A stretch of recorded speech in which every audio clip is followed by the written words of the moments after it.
การใช้สื่อวิทยุจะเข้าไปถึงครัวเรือนได้โดยพระสงฆ์ไม่ต้องเดินทางเข้าบ้านการใช้สื่อคือการทำงานเชิงรุกที่ดีที่สุดการรอให้คนเข้าวัดแล้วจึงแสดงธรรมเหมือนแต่ก่อนนั้นอาจจะสายเกินไป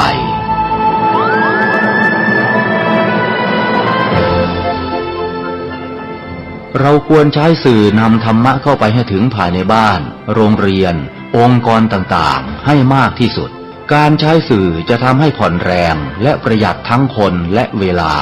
เทศนาผ่านสื่อเพียงคนเดียวเสมือนเราเนรมิตนักเผยแผ่ได้เป็นหมื่นเป็นแสนนักเผยแผ่นั้น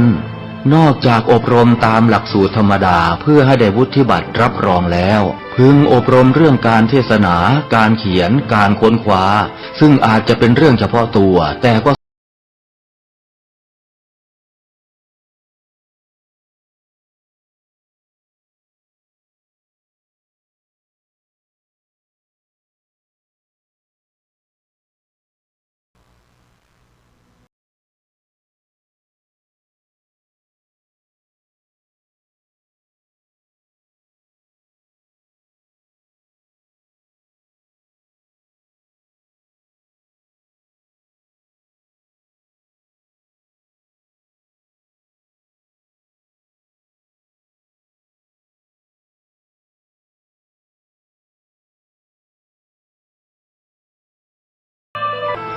พระพุทธเจ้าอุบัติขึ้นมาบนเป้าหมายแห่งการเผยแผ่ความดี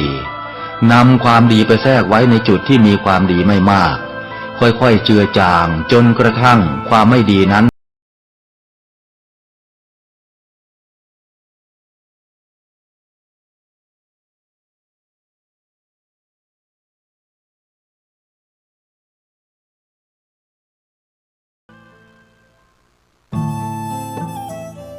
ท่านกำลังติดตามรับฟังสถานีวิทยุกระจายเสียงพระพุทธศาสนาแห่งชาติและสังคมคลื่นเพื่อการศึกษาพระพุทธศาสนาและวัฒนธรรมระบบ FM 104.5 เมกะเฮิรตซ์รายการต่อไปเป็นรายการคดีโลกคดีธรรม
ดาวน์โหลดแอปพลิเคชันที่ชื่อว่าวิทยุพุทธศาสนาทั่วไทยเพื่อติดตามรับฟังรายการนี้ได้ทุกวันในวันหนึ่งสามารถรับฟังได้ถึง5เวลาตั้งแต่9 นาฬิกาเวลา10 นาฬิกาเวลา11 นาฬิกาเวลา13 นาฬิกาเวลาและ1 นาฬิกาอีกเวลาโดยมีสถานีวิทยุที่ออกอากาศดังนี้ วัดหนองกาย วัดอารามมงคล2 วัดนี้ออกอากาศเวลา 9 นาฬิกาวัดป่าจริยธรรมวัดศรีอุดมวงศ์วัดสามชุก3 วัดนี้ออกอากาศเวลา 10 นาฬิกาวัดฝายหินออกอากาศเวลา 11 นาฬิกาวัดบ้านปลาคูนออกอากาศเวลา 13 นาฬิกาและวัดฝายหินออกอากาศอีกครั้งหนึ่งเวลา 1 นาฬิกาท่านสามารถรับฟังสถานีวิทยุเหล่านี้ผ่านโทรศัพท์มือถือของท่านได้แต่ต้องดาวน์โหลดแอปพลิเคชันที่ชื่อว่าวิทยุพุทธศาสนาทั่วไทยให้สำเร็จเสียก่อนจึงจะสามารถรับฟังได้นอกจากสถานีวิทยุตามที่ได้กล่าวมาแล้วนั้นยังมีสถานีวิทยุอีกรวมทั้งสิ้น48 สถานีมีปรากฏให้ท่านทั้งหลายได้เปิดธรรมะฟังตลอด24 ชั่วโมงได้อีกด้วยท่านผู้ฟังนี่คือความพิเศษของแอปพลิเคชันที่อยู่บนหน้าปัดจอโทรศัพท์มือถือของเราต้องดาวน์โหลดให้ได้โยมดาวน์โหลดให้สำเร็จเดี๋ยวนี้ให้ใครช่วยดาวน์โหลดให้ก็ไม่ยากเลยเพียงแค่ให้รู้จักแอปพลิเคชันที่เรียกว่า Play Store ให้เข้าใจให้รู้เสียก่อนแอปพลิเคชันที่เรียกว่า Play Store นั้นเป็นแอปพลิเคชันสำหรับดาวน์โหลดแอปพลิเคชันอื่นๆมาไว้ในโทรศัพท์ของเราต้องสอบถามผู้รู้ผู้ที่มีความชำนาญนะเด็กๆเยาวชนเดี๋ยวนี้ก็มีความชำนาญมากเพราะว่าดาวน์โหลดเกมมาเล่นกันเป็นประจำไหว้วานให้ลูกหลานเรานี่แหละดาวน์โหลดให้ญาติโยมเพียงแค่บอกชื่อให้ลูกหลานเราได้พิมพ์ได้ถูกต้องเท่านั้นเราก็จะได้สถานีวิทยุเปิดธรรมะ48 สถานีที่มีพระสงฆ์เป็นผู้อำนวยการสถานีวิทยุทั้ง48 สถานีเลยมาฟังอยู่กับโทรศัพท์ของเราชื่อของแอปพลิเคชันนี้ชื่อว่าวิทยุพุทธศาสนาทั่วไทยจดเอาไว้ญาติโยมจำไว้จดไว้เมื่อมีโอกาสก็ไปบอกกับลูกหลานหรือคนที่เขามีความรู้เนี่ยให้ดาวน์โหลดให้ไม่ต้องเสียเงินนะไม่เสียตังค์แม้แต่บาทเดียวดาวน์โหลดง่ายๆนะแอปพลิเคชันที่ชื่อว่าวิทยุพุทธศาสนาทั่วไทยขออนุโมทนาบุญกับผู้ที่อำนวยความสะดวกช่วยเหลือผู้ที่ไม่รู้ให้เขาได้มีสถานีวิทยุพระพุทธศาสนาไว้ฟังธรรมะเพื่อดับความทุกข์ได้บุญกันทั้งนั้นเลยโยมไม่ว่าใครก็ตามที่มีความเกี่ยวข้องในการทำให้คนอื่นดาวน์โหลดแอปพลิเคชันนี้ได้บุญกันทุกคนและโดยเฉพาะคนที่บอกต่อตั้งแต่เริ่มต้นเนี่ยจะได้บุญมากกว่าคนอื่นบอกก่อนได้บุญก่อนได้เยอะกว่าได้มากกว่าเพราะฉะนั้นอย่ารอช้านะบุญอยู่กับมือของเราแล้วโยมบุญอยู่กับปากของเราแล้วช่วยบอกต่อให้พี่น้องผองไทยของเราดาวน์โหลดแอปพลิเคชันวิทยุพุทธศาสนาทั่วไทยคำว่าพุทธศาสนาไม่มีคำว่าพระอยู่ข้างหน้านะโยมพุทธ ธศาสนาเฉยๆนะวิทยุพุทธศาสนาทั่วไทยอนุโมทนาสาธุในวันนี้รายการคดีโลกคดีธรรมได้ตั้งเทปการแสดงธรรมที่อาตมภาพได้รับอาราธนานิมนต์ขึ้นธรรมาสน์ในงานปิดทองลูกนิมิตฉลองอุโบสถวัดศรีอุดมวงศ์เมื่อคืนวันที่19 มกราคมเวลาประมาณ3 ทุ่มโยมขึ้นแสดงธรรมก็เลยจะนำบรรยากาศการแสดงธรรมในวันนั้นเนี่ยมาเปิดให้ญาติโยมได้สดับรับฟังกันด้วยโยมก็ลองฟังดูนะว่าผู้ดำเนินรายการคดีโลกคดีธรรมเนี่ย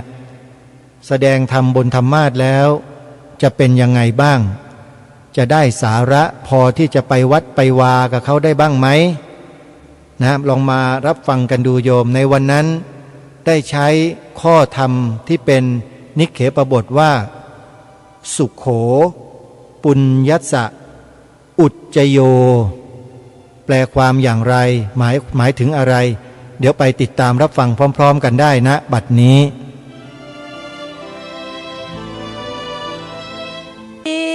มังปาชังกราบนิมนต์เจ้าค่ะนะโมตัสสะภะคะวะโตอะระหะโตสัมมาสัมพุทธัสสะนะโมตัสสะภะคะวะโตอะระหะโตสัมมาสัมพุทธัสสะ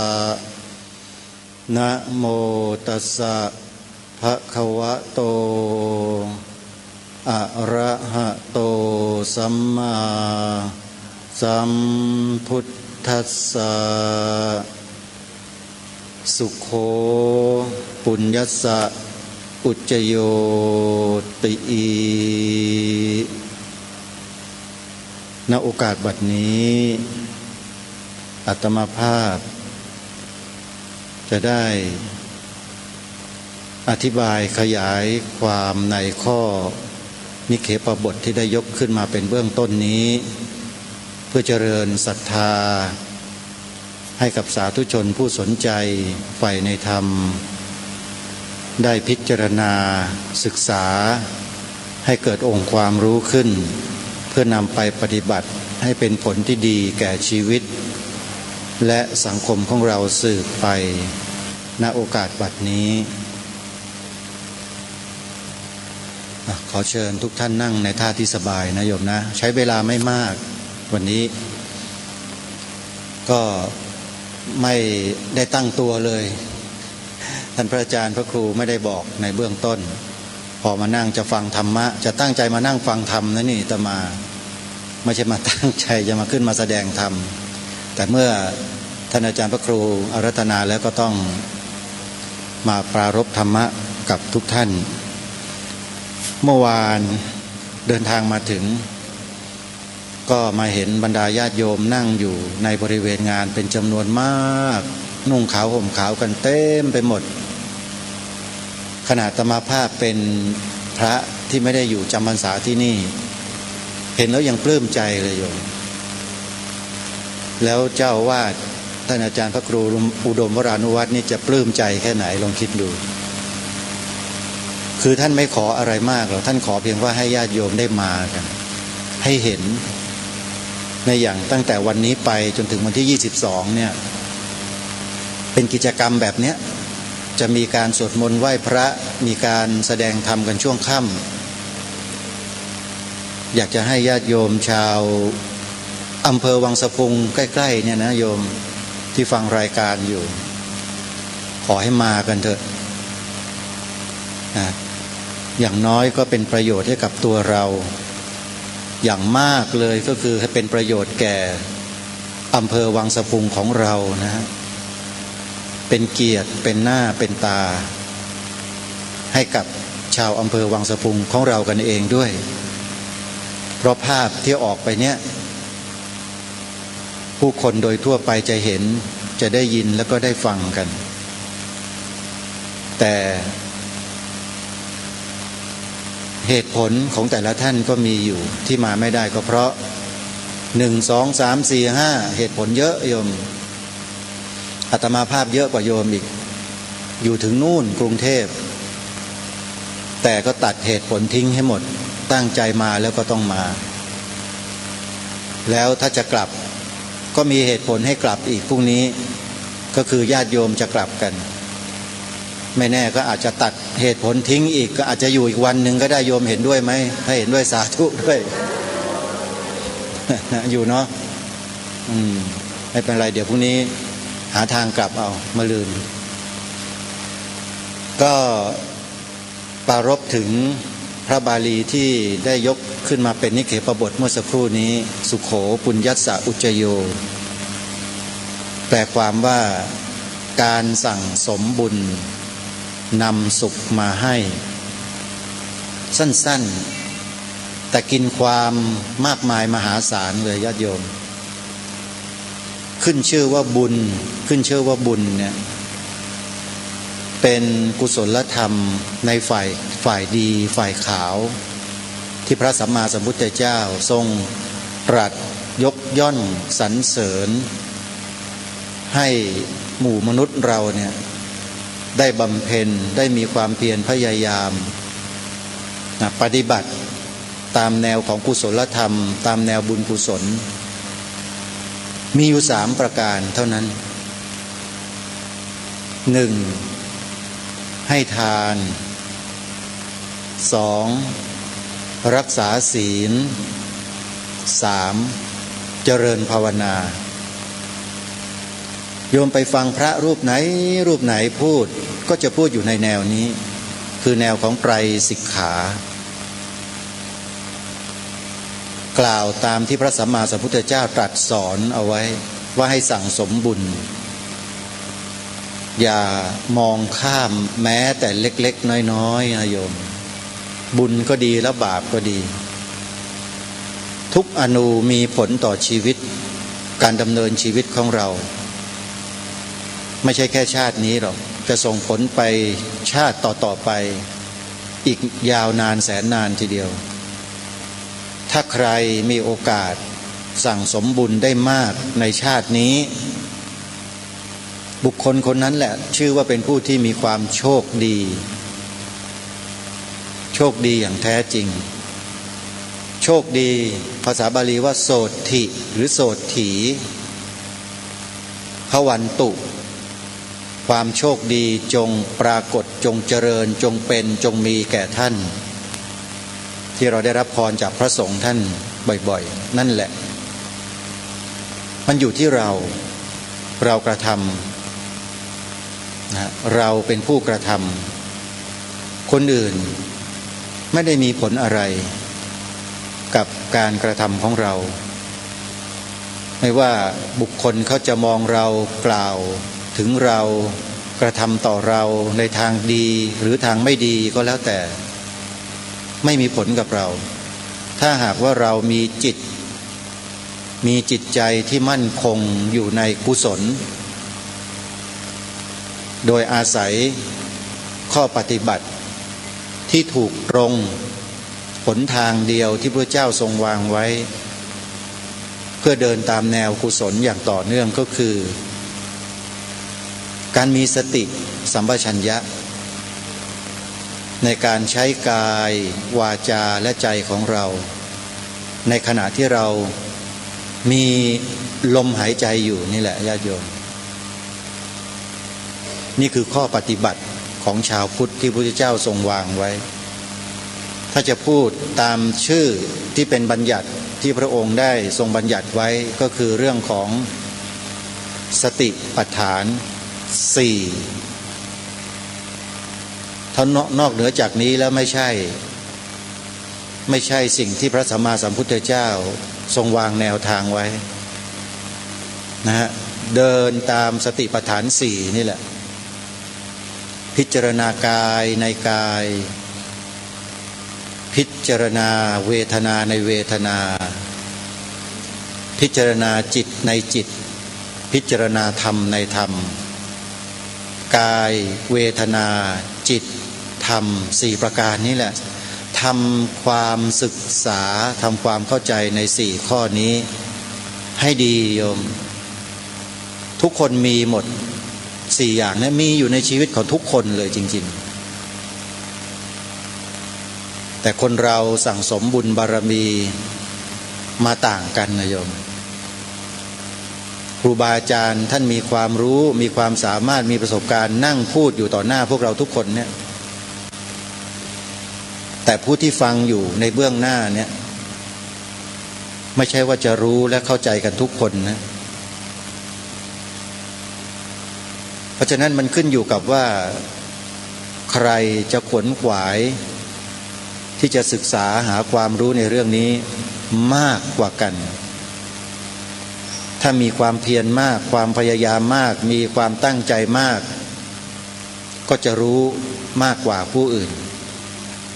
แต่ถ้ามีความเพียรพยายามตั้งใจน้อยก็จะรู้น้อยกว่าผู้อื่นมันก็อยู่ที่การกระทำของเราการกำหนดของเราทั้งนั้นเลยใช่ไหมฮะไม่ได้อยู่ที่ใครนะพระพุทธเจ้าทรงเป็นผู้บอกทางให้เดินการเดินเป็นหน้าที่ของเราทุกคนที่ต้องเดินด้วยตัวของเราเองอย่างที่ท่านนั่งทั้งหลายที่นั่งอยู่ตรงเนี้ยนับจำนวนก็ไม่กี่สิบท่านแต่อีกจำนวนหลายพันล้านคนในโลกใบนี้ไม่ได้มีโอกาสแบบนี้นะโยมเขาไม่ได้มีโอกาสที่จะมานั่งสงบกายวาจาใจแล้วก็ฟังครูบาอาจารย์ท่านอธิบายขยายข้อธรรมให้กับพวกเราได้ศึกษาเรียนรู้แบบนี้นะอีกหลายพันล้านคนไม่มีโอกาสที่จะทำเช่นนี้เพราะเขาสั่งสมมาแตกต่างจากพวกเราสั่งสมมาอีกแบบหนึ่งในที่นี้ก็คือแต่อดีตชาติที่ผ่านมาเนี่ยเขาสั่งสมอย่างอื่นมาพอเกิดมาชาตินี้เขาก็อยู่อย่างนั้นแหละนะจะเข้ามาสู่แนวทางนี้มันเป็นไปได้ยากแต่พวกเราเนี่ยไม่รู้จะเห็นตัวเองหรือเปล่าว่าเป็นคนที่มีความโชคดีแค่ไหนที่ได้มานั่งอยู่ตรงนี้อาตมาเนี่ยยินดีกับทุกท่านจริงๆนะโยมที่ทุกท่านเนี่ยได้มีโอกาสได้เข้ามานั่งมาฟังมาปฏิบัติมาร่วมบำเพ็ญกองการกุศลกันในลักษณะเช่นนี้ในขณะที่เพื่อนๆมนุษย์ในโลกใบนี้ที่อยู่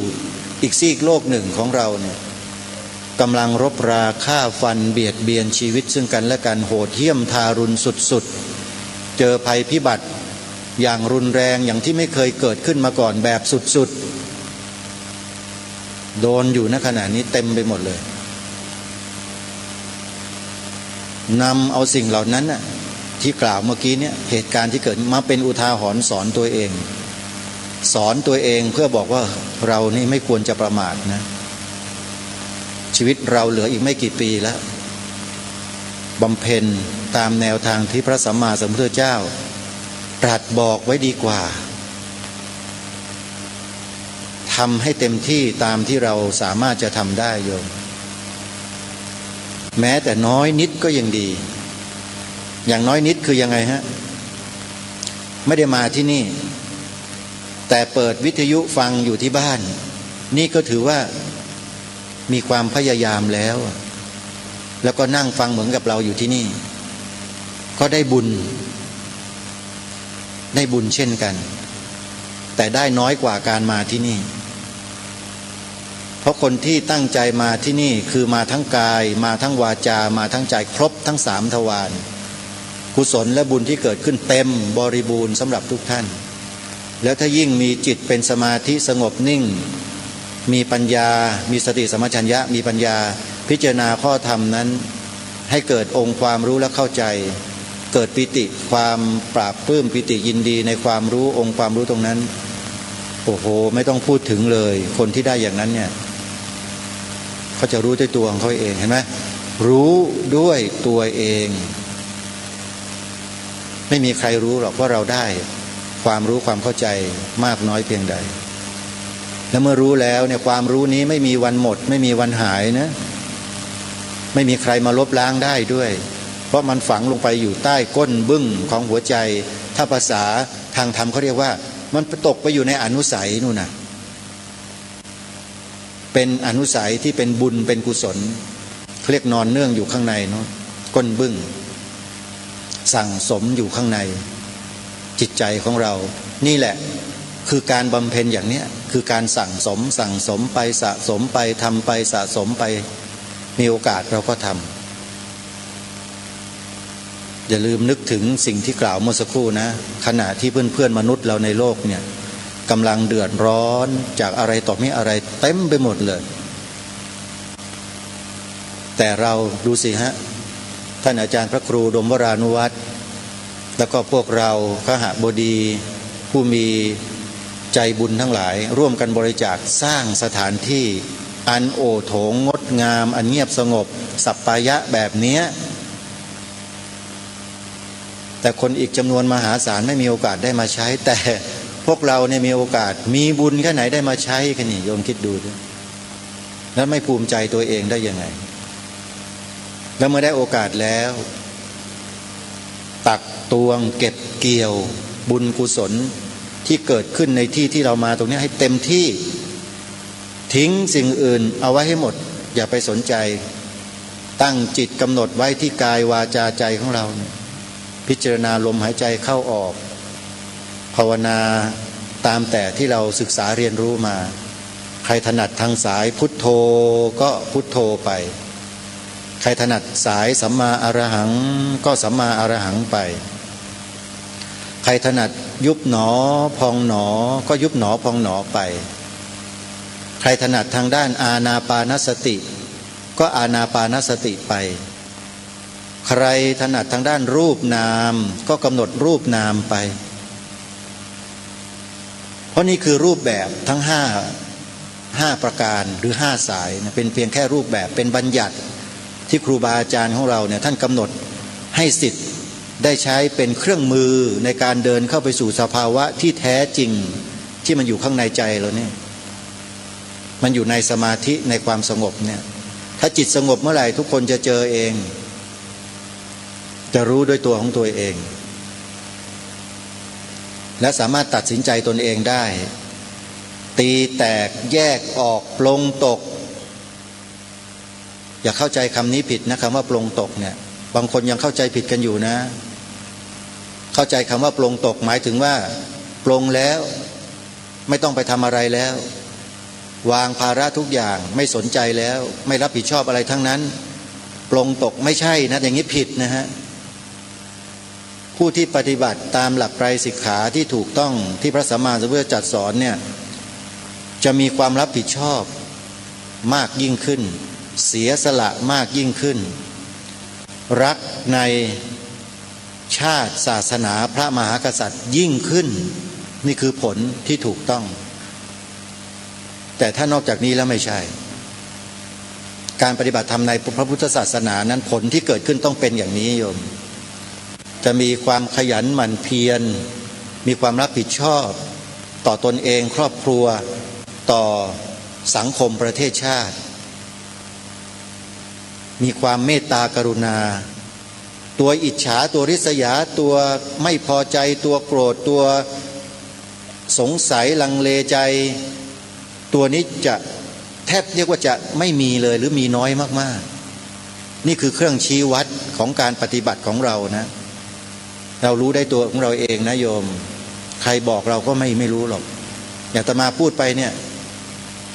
เพียงแค่ชี้ให้เห็น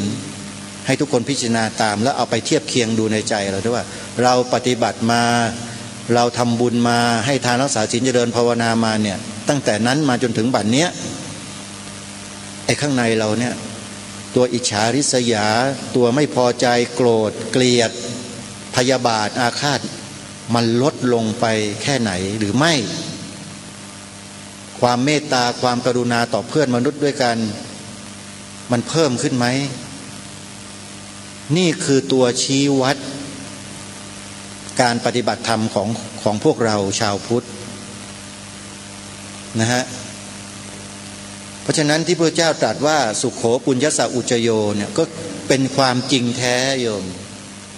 การสั่งสมบุญเนี่ยนำสุขมาให้ล้วนๆเลยไม่มีทุกข์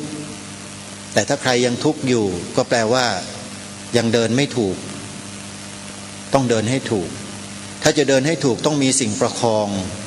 งชีวิตประคองจิตใจเราไปด้วยในขณะที่เราเดินนั่นน่ะก็อย่างที่กล่าวมาเมื่อตอนต้นก็คือสติปัฏฐานสี่ไหนใครเคยปฏิบัติตามแนวสติปัฏฐานสี่มาบ้างแล้วโยมยกมือหน่อยมีไหมยกมือโยมยกมืออนุโมทนาด้วยคนที่ยังไม่ได้ยกมือนี่แปลว่ายังไม่เคยใช่ไหมอย่างอาตมาเนี่ยบวชมายังไม่ได้ถึงเดือนเลยพระใหม่ก็มีเหตุทำให้อาตมาต้องเข้าไปสู่แนวทางนี้เพราะมันมีเหตุปัจจัยไงแต่ถ้าอยู่แบบเฉยๆบินบังสังสวดอะไรอย่างเงี้ยอย่างที่เขาว่านะอาตมาก็จะไม่มีทางจะเข้ามาในแนวนี้ได้เลยแต่เชื่อเรื่องอะไรรู้ไหมฮะเรื่องกรรมโยมกรอเรือสองตัวมอม้าเนี่ยกรรมะเนี่ยที่เราทำเอาไว้ในอดีตเนี่ยมันจะส่งผลมาในชาติที่เราเกิดในปัจจุบันแล้วก็จะซัดพาเราให้ไปสู่แนวทางที่เรามาแล้วก็จะเข้าไปสู่แนวทางนั้นเหมือนเดิมอาตมาก็เดินตามแนวสติปัฏฐานสี่ในสายของยุบหนอพองหนอใช่ไหมที่ยกมือเมื่อกี้นี้ปฏิบัติตามแนวนี้ไหมยุบหนอพองหนอใช่ไหมโยมใช่ไหมโยมแม่ถูกนะนั่นแหละเนี่ยมีพยานแล้วเนี่ยโยมลองไปถามดูเพื่อนๆที่เขาปฏิบัติมาแล้วเนี่ยหรือแนวอื่นก็ได้นะโยมพุทโธก็ได้สัมมาอรหังก็ได้ทั้งนั้นแหละเพราะว่าเมื่อถึงจุดหนึ่งเนี่ยสภาวะปรมัตถ์จะเหมือนกันหมดเลยและจะหมดข้อถกเถียงโดยประการทั้งปวงว่าสายนั้นดีสายนี้ไม่ใช่สายนู้นผิดถูกไม่มีคำนี้พูดอยู่ในใจก็ไม่มีเลยจริงไหมโยมที่ปฏิบัติตามแนวนี้จริงไหมมันจะไม่มีตรงนั้นนะโอ้โหเราจะอนุโมทนากับทุกสายเลยดีให้ขอให้ปฏิบัติเถอะนี่มันเป็นอย่างนี้นั่นวัดใจตัวเราเองได้ว่าพอปฏิบัติแล้วถ้ามาถูกทางมันจะไม่มีปัญหาเรื่องข้อขัดแย้งในใจเกี่ยวกับเรื่องสายปฏิบัติต่างๆแต่ถ้าใครยังมานั่งเถียงนั่งอวดอ้างมานั่งหมิ่นกันอยู่แปลว่าไม่ได้ปฏิบัติอะไรเลยมันไม่ได้ผลอะไรเลยอ่ะมันตือตัวชี้วัดตัวเราไงว่าเราปฏิบัติได้ถูกทางหรือไม่ถูกทางในฐานะที่จะมาตามแนวทางสติปัฏฐานสี่โดยตรงเนี่ยคือทางยุบหนอพองหนอเนี่ยอาตมาจึงมั่นใจว่าแนวเนี้ยเป็นแนวที่ทำให้ตัวอาตมาภาพเองเข้าใจในคำสอนของพระพุทธเจ้าในระดับที่เรียกว่าสติปัฏฐานสี่คือมีสติและสัมปชัญญะรู้ตัวทั่วพร้อมอยู่กับอาการที่เป็นไปทางกายวาจาหรือรูปนามขันธ์ห้าเนี่ยได้ดีจริงๆแต่ขอบอกนะว่า7 วันแรกนี่แทบจะลงนรกนะจริงไหมโยมโอ้โหสุดๆเลยโยมเราก็นึกอยู่ในใจไม่ใช่อยู่ๆก็ให้เรามาเดินช้าๆเหมือนกับภาพสโลโมชั่นนึกในใจมันบ้าหรือเปล่าวะเนี่ยเราเนี่ยมาทำอะไรวะเนี่ยแต่ต้องส่งอารมณ์ด้วยนะทุกวันนะฮะ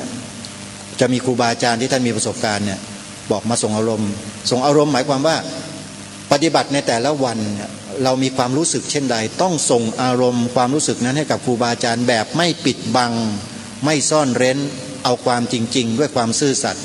แล้วกรรมฐานของเราจะเจริญจริงๆให้ซื่อสัตย์ต่อตัวเองอาตมาเนี่ยขอเล่านิดหนึ่งโยมไหนๆก็พูดเรื่องนี้แล้วปฏิบัติเนี่ยนะไปส่งอารมณ์กับพระอาจารย์ในช่วงปฏิบัติได้สักประมาณ10 กว่าวัน7 วันเนี่ยมันลงนรกจริงๆสามเณรส่งเสียงนิดเดียวเท่านั้นหงุดหงิดเลยอะไรกูจะทำให้สมาธิมันสงบซะหน่อยมาอะไรเดินออกมานี่หัวร้อนเลยมาสงบสติอารมณ์เพราะว่าไม่งั้นเดี๋ยวเนรก็โดนหลังมืออะไรอย่างเงี้ยนะฮะก็หนีออกมาก่อนอารมณ์มันฉุนเฉียวมากเพราะเราต้องการตั้งใจสูงเกินก็ไม่ดีนะพวกเนี้ยก็กลับเข้าไปใหม่แล้วก็ไปส่งอารมณ์พระอาจารย์ก็บอกอาการที่เกิดขึ้นเป็นอย่างนี้พระอาจารย์ ท่านก็แนะนำบอกว่าไม่ได้ถ้ามีอารมณ์อย่างนี้มันไม่ถูกทางแล้วต้องเอาใหม่แล้วท่านก็ค่อยๆพูดน้อมใจเราลงไปให้เข้าใจเสร็จแล้วกลับไปกำหนดใหม่ทำตามที่ครูบาอาจารย์บอกอย่าทำตัวเองเป็นน้ำล้นถ้วยล้นแก้วการเรียนกรรมฐานเนี่ยไม่เจริญหรอกก็ทำตามครูบาอาจารย์บอกปรากฏว่าพอไปส่งอารมณ์อีกครั้งหนึ่งพระอาจารย์ที่สอบอารมณ์ถึงขนาดถามกับครูบาอาจารย์รูปอื่นพระรูปนี้เนี่ยไปอ่านหนังสือมาหรือเปล่าไปดูตำราที่ไหนมาไหมมาส่งอารมณ์ผมได้อารมณ์ขนาดนี้เชียวเหรอก็แปลว่าเมื่อเราเดินตามที่ครูบาอาจารย์แนะนำอารมณ์กรรมฐานหรือความเจริญในกรรมฐานมันก็เจริญขึ้นจริงๆโยมแต่อาตมาไม่บอกว่าถึงไหนนะโยมได้อารมณ์กรรมฐานถึงไหนแต่พระอาจารย์ได้พูดถึงขนาดว่าไปอ่านตำรามาหรือเปล่าอาตมาไม่รู้จักตำราอะไรพระบวชใหม่ยังไม่เคยเรียนธรรมะอะไรสักข้อหนึ่งเลยครูบาอาจารย์บอกให้ส่งอารมณ์ตามที่มันเกิดจริงๆก็ส่งจริงๆก็อารมณ์มันขึ้นไปสูงอ่ะเพียงไม่กี่สิบวันไม่กี่สิบวันท่านเอง10 กว่าวันยัง20 วันเนี่ยขึ้นไปแบบไม่น่าเชื่อ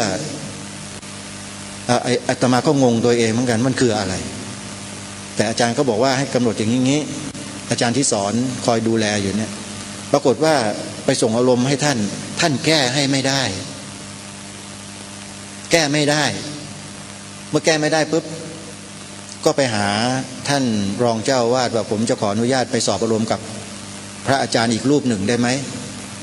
ซึ่งมีอายุประมาณสัก60 กว่าจะ70แล้วล่ะอายุแก่แล้วอยู่อีกที่หนึ่งก็จะแบ่งเป็นกลุ่มๆก็เห็นว่าหลวงพ่อนี่ท่านอายุมากแล้วน่าจะมีประสบการณ์สูงไปส่งอารมณ์ให้ท่านดีกว่าและให้ท่านแนะแนวทางกำหนดท่านก็แนะแนวทางกำหนดให้ใหม่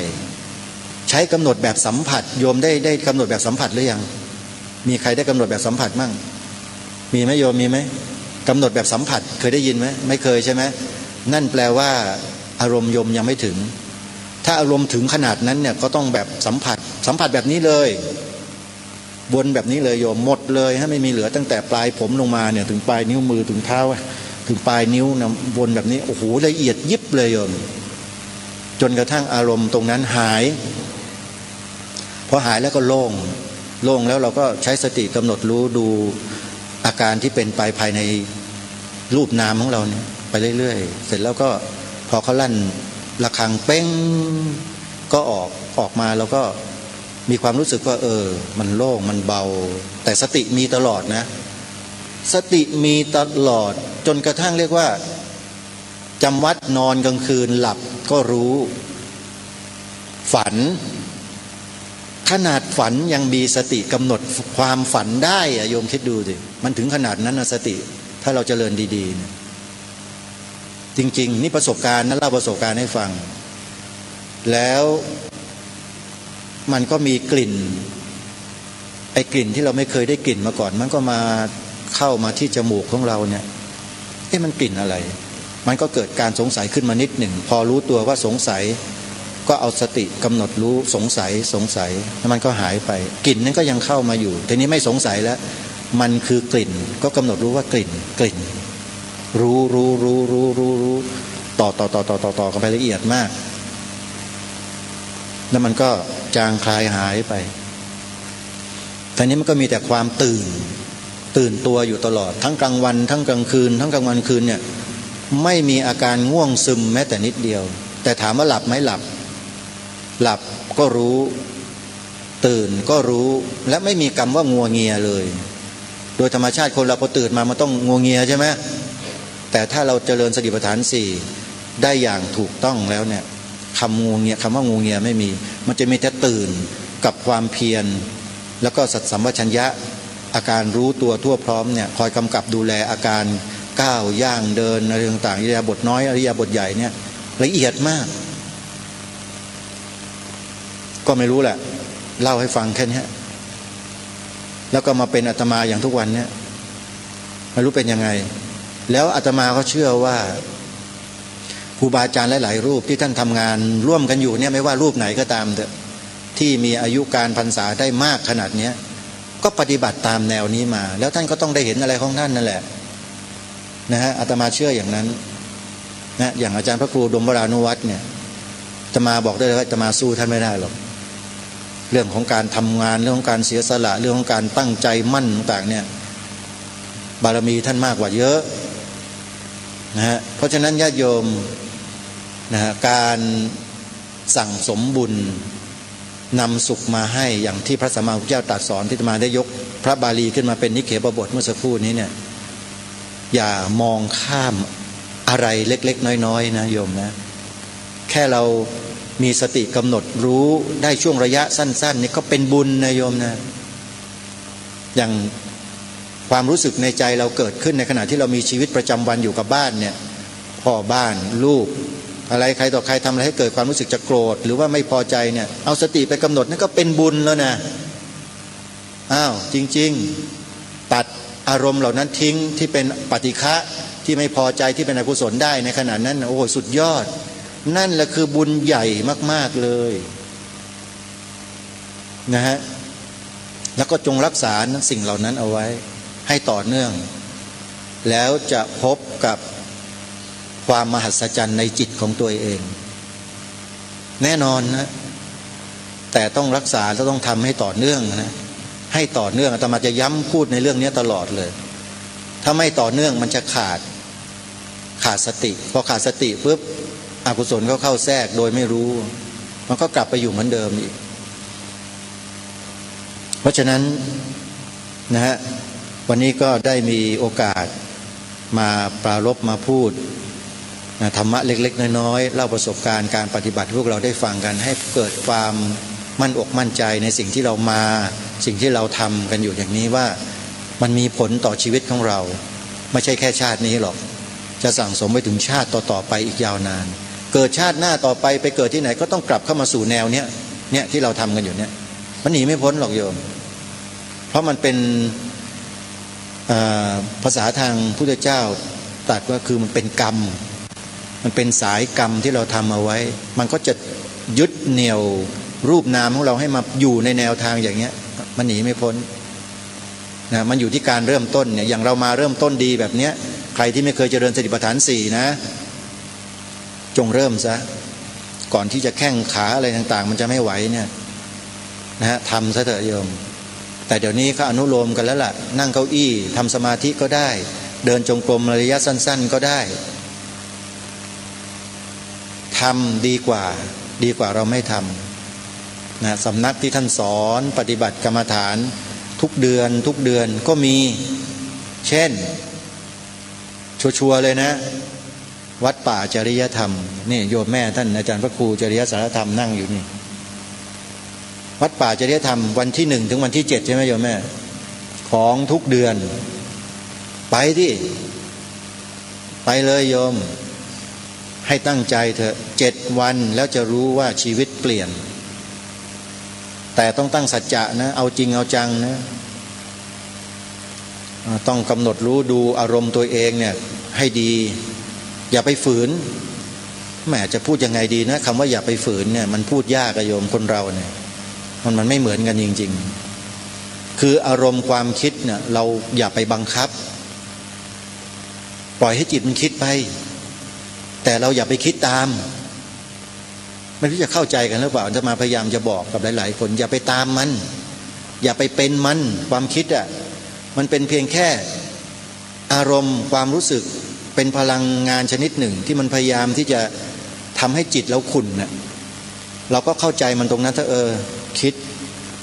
คำเดียวคือรู้คิดมันตั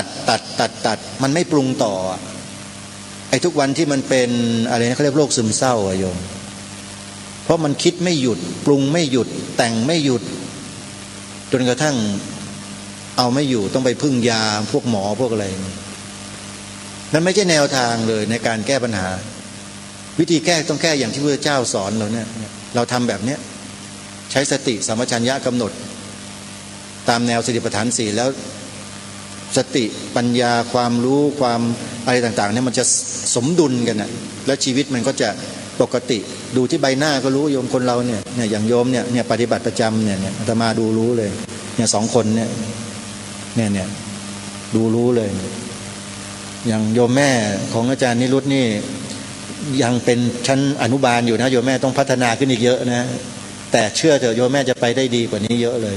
อนุโมทนาโยมแม่ด้วยโยมดงรักก็เช่นเดียวกันดีขึ้นมาเยอะเลยโยมรู้ตัวไหมต้องเร่งทำขึ้นไปอีกสติกำหนดรู้ให้ทันและจะดีขึ้นดีวันดีคืนอะไรเข้ามากระทบทางหูเนี่ยนะตัดไม่ปรุงต่อมันไม่ปรุงเองเพราะสติมันกำหนดมีอำนาจดูแลอารมณ์ของมันอยู่ตลอด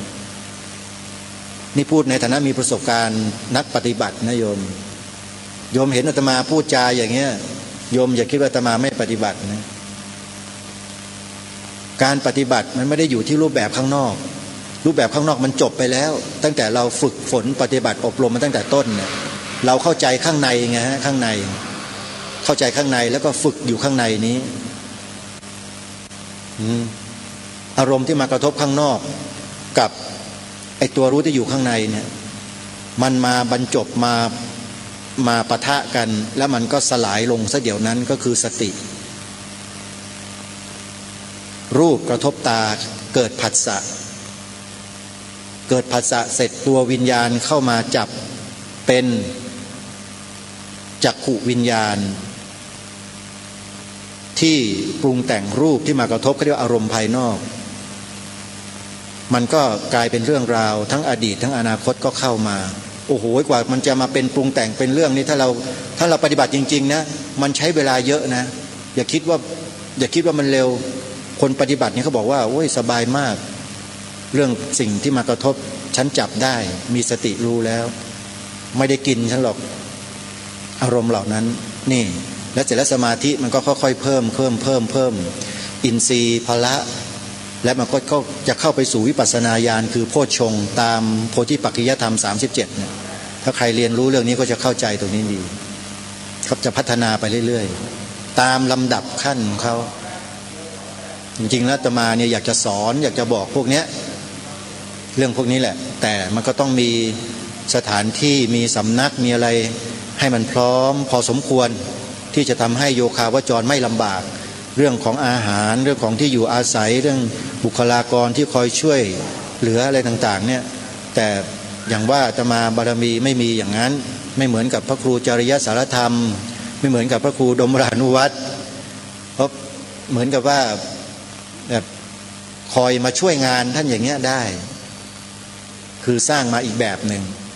มาทำหน้าที่อีกแบบหนึ่งแต่ก็จะพยายามนะเพราะตอนนี้ก็มีสวนป่าสามัคคีธรรมที่ได้จัดได้ทำไว้แล้วก็คิดว่าอนาคตเนี่ยถ้ามีญาติโยมช่วยส่งเสริมนะทำสถานที่ให้มันพอที่จะหลบแดดหลบฝนได้ก็จะเริ่มที่จะนำเอาสิ่งเหล่านี้ไปถ่ายทอดให้กับคนที่สนใจเรื่อยๆแต่จะมีโอกาสนั้นหรือไม่นะก็ขึ้นอยู่กับบุญกุศลบารมีว่าจะถึงหรือยังถ้ายังไม่ถึงก็ยังทำหน้าที่อยู่อย่างเงี้ยโยมไปเรื่อยๆนะก็หวังว่าจะมีคฤหบดีใจดีเศรษฐีใจบุญได้ช่วยสนับสนุนช่วยกันสร้างศาลาหลังเล็กๆให้สักหลังก็พอแล้วโยมไม่ต้องการอะไรเยอะหรอก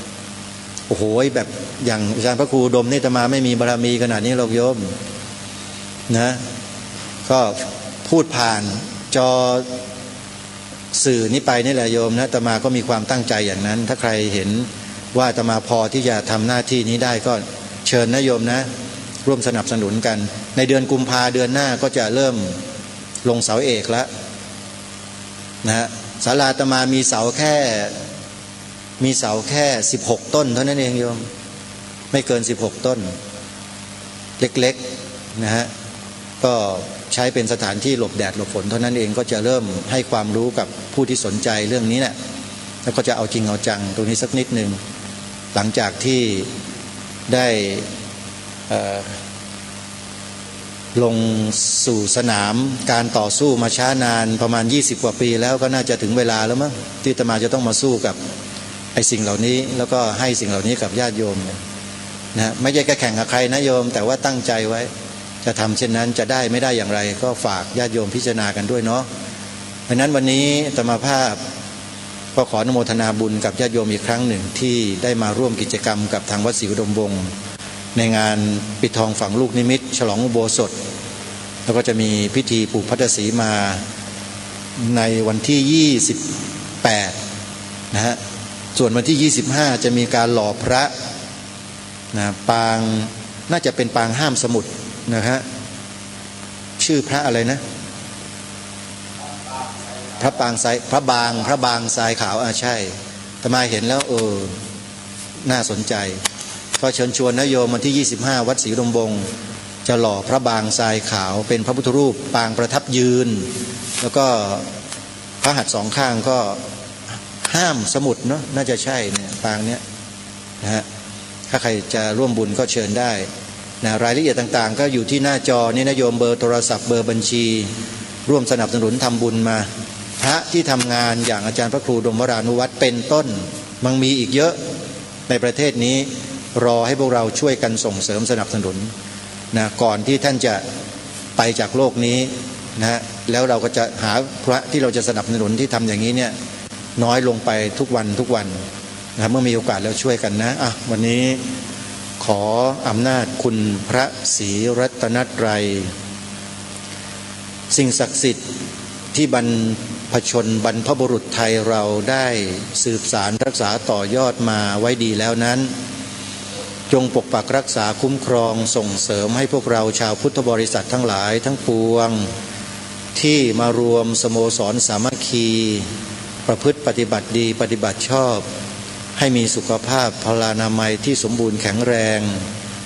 มีความปรารถนาสิ่งใดที่ชอบประกอบด้วยธรรมแล้วขอให้ความปรารถนานั้นจงพลันสำเร็จทุกประการด้วยกันทุกท่านทุกคนเทินสาธุเคารพธรรมค่ะ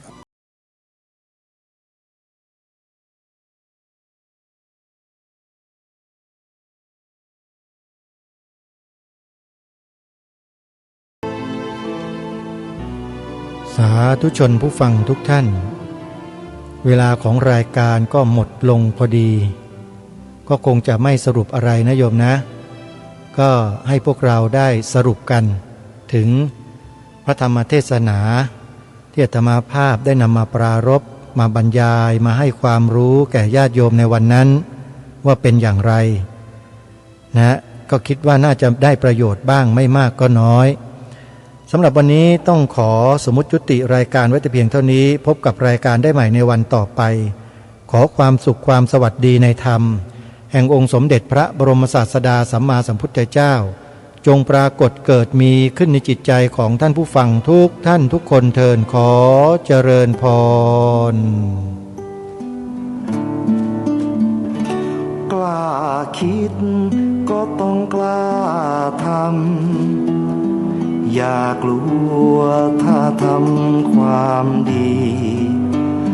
เร่งศึกษาปัญหาให้ทันท่วงทีเมืองไทยจะพัฒนากว่านี้รายการดีๆคดีโลกคดีธรรมขอรำพันบรรยายความคิดเครื่องไม้แห่งสีทั้งสามงามถนัดขาวคือบริสุทธิ์สีสวัสดิ์หมายพระไตรรัตน์และธรรมะคุ้มจิตไทยแดงคือ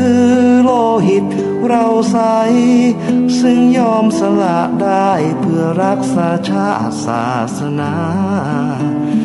น้ำเงินคือสีโสภาอันจอมประชาถ้าโปรดเป็นของส่วนองค์จัดริ้วเข้าเป็น